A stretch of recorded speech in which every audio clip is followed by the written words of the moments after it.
Hello, this is Steve, Dichroic Glass Man. Well, looking at the border project, or the talks about having borders in your stained glass, not all panels are made to have borders. You've got to determine that, was the point. In this particular panel, of course, it's got to have a border, some sort of a thread to bring it all together.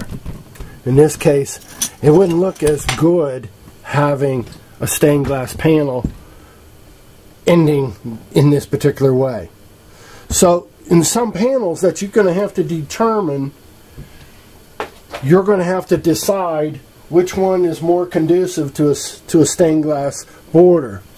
Remember, utilizing our picture frame kind of an idea, not only do we see the idea of the value of having a theme, the theory of what you're thinking about doing, and then having a logical approach by borders. Of course, not in these proportions, but it brings that conversation to light. I want a framed effect. So we got to get ourselves comfortable with looking at each project with this notion: is it going to be a framed entity? And then your imagination puts it in there. So you've got to make that decision. If it's a flower, like in this pattern right here, you might want that to take place. Opening this pattern up, non-cooperative. So you see a pattern going, a bevel border going on in this particular panel. It's of bevels, that's why I'm slopping around. And this is a really dark thing to be utilizing in this video. I'm sorry, wasn't ready. Got quite a mess on my bench, but I decided, hey, why wait? Let's go. Who cares? Information's information, right? I don't have that sterile bench right now. But anyway, you can see that there's straight lines, and that's an opportunity to be throwing our border accents in there. In fact, there you go. It's 3/4 inch. So another validation of, now these kits that I'm putting together are starting to take a position of value to the potential customer. I want to sell these kits with some generous sized pieces in there and different sizes. There'll be 4 sizes: 1/2 inch, 3/4 inch, and 1.5 inch. And based on these videos, you're going to see why you would want to use borders and how, and perhaps some strategies. And there's various ways of cutting the strips. Morton's system is my favorite. I'm pretty good at it. I've cut thousands, and I don't mind. I kind of enjoy it, literally as a kind of a warped therapy, if you will. Now, in this video, I'm going to show you my most successful color combination. I'm colorblind. A lot of people find that hard to believe. Well, yes, I did let the colorblind really affect me, but I found other adaptive ways of still having my experience. I've made many panels that you have been able to see throughout the videos on my YouTube channel. But in this case right now, I'm going to show you the hands down the most successful color combination I've ever experienced, where I knew what that outcome was going to be pleasing. Sometimes you just need safe windows. I used to make small panels, a little bit bigger than this, a little bit longer and a little bit narrower, for 2 Amish kitchen cabinet companies back in Indiana. And I've made a lot of kitchen cabinet panels and entertainment door panels, and it got so many that I was literally cutting thousands of border pieces. Hence, that's why I'm here today with all these border pieces. I don't make that production stuff anymore. But for somebody who does, these packages are going to be really prime. They're going to be put in packets where you get to know how many feet are in there. Running feet. What's a running foot? Well, we'll explain that when we get to that more about borders. But let's talk about these color combination. Starts out with my champagne, 89161. It's milk glass for some. You can't see through it. It's that dense. There's a lighter version, 89181, I believe, where it's wispy and you could see my fingers through it. In this case, no. It's a milk glass, very opaque. Now, here's the deal. That Spectrum, they don't make it anymore. I've got a bunch of it, enough to where I could offer this in these border kits. And in fact, I might just put together one. Here's the deal. Here we go. Obviously, this one cannot change. Champagne in Spectrum. Any clear texture. This is a unique texture. I don't even know what to call it. It's a pretty obscure texture. I bought a sheet a ways back. So I'm just going to utilize it as a clear texture because you could just as easily utilize, this is Pinnacle. And I'm going to take that, instead of us looking at two big pieces of glass, I'm going to sort of duck it under. Now, one cannot be movable. Has to stay. This color. Next color, clear, could be any type of a clear texture. With texture was the operative word. Here's the clincher. That works. That's called noogie. It's a charcoal. That works. Uh-oh. That works. Or let's put it on this side so we don't confuse ourselves. Oh, that works. Geez, so's that. You're starting to see the pattern. I wouldn't do this because it's double lines. That's something you might want to think about. You never want to use the same texture. So you would want to use a regular texture in this case, even though the glass I'm utilizing and showing you has lines. Now this is a water glass, a mauve. All the Spectrum water glasses with the Spectrum champagne and a clear texture. It just goes forever. No matter what faint, I like to say faint, although this darker blue here is not quite faint, but lighter shades, the pastels, the grays, the greens, it's endless. That the whole thing starts with number 1, number 2, and whatever texture or color you choose at that point. It's a winning combination. It works every single time. It's like magic.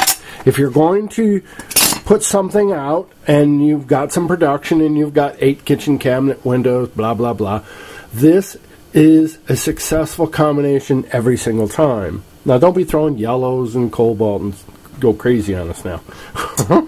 But with a clear CD glass, this is a beautiful possibility with a clear CD glass as a background to do all kinds of things. And this walks me into Floral. This talks to me all day about feminine light pastel color that I would want to, maybe I'm going to do a flower thing. Maybe, you know, we're going that direction. In other words, it's not going to be for a boat panel with these colors for the back, for the borders. Remember the previous video? How do you like it? Do you like dark coming in like in that circumstance? Utilizing 3 colors. It's kind of interesting. You can put dark on the outside and it changes the emphasis. I put dark on the inside down here and that's different.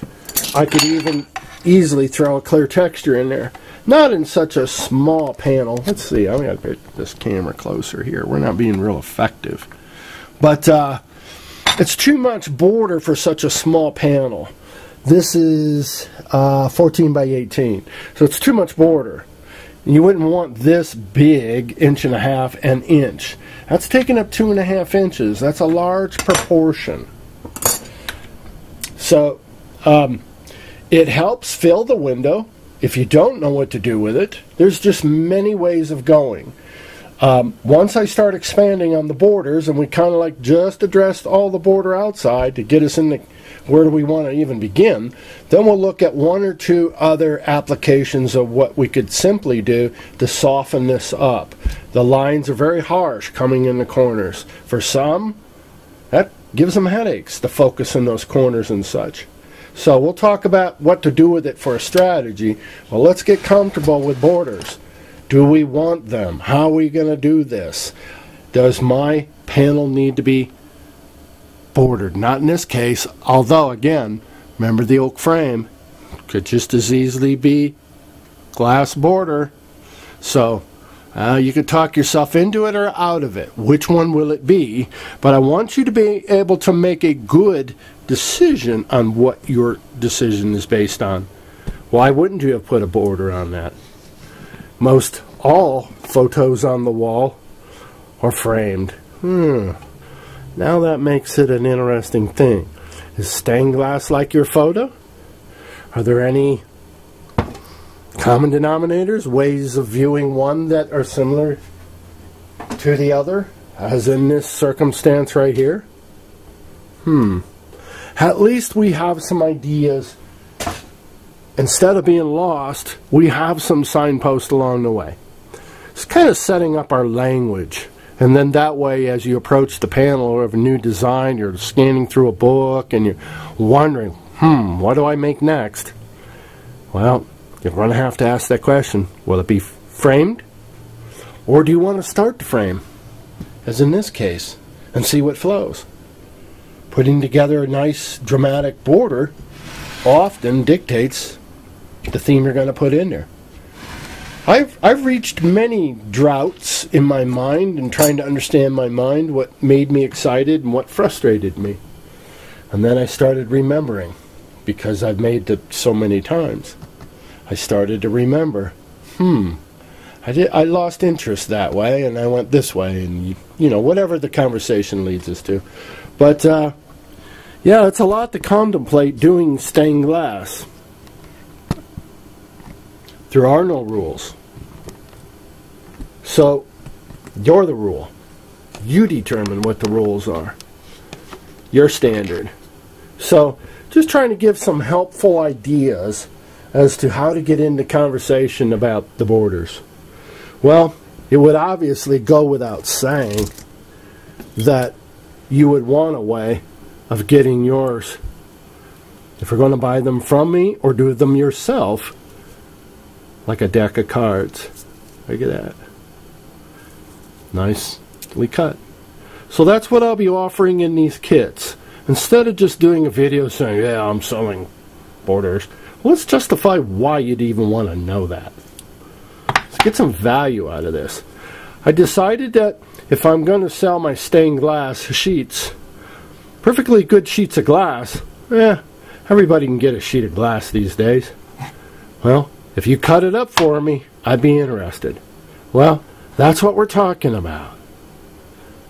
So, you got to determine if these straight I keep going to bevel. If these straight strips are of value to you in your works. Do you do a lot of Frank Lloyd Wright? Do you do a lot of arts and crafts? What do you do a lot of? Is there any production? And I don't want to say you're a manufacturing facility, but production to me is, 10 cabinet doors that are the same or similar, and maybe your dad's putting in rebuilding this and that. You know, that was kind of casual conversations without talking about manufacturing and industrial and what have you. Now, just on the light side, this is these videos are pointed really for giving people some ideas to sort of substantiate their choices. How did I get here? Why didn't I put a border on it? Well, that's why we're having these kind of crazy little ideas to look at.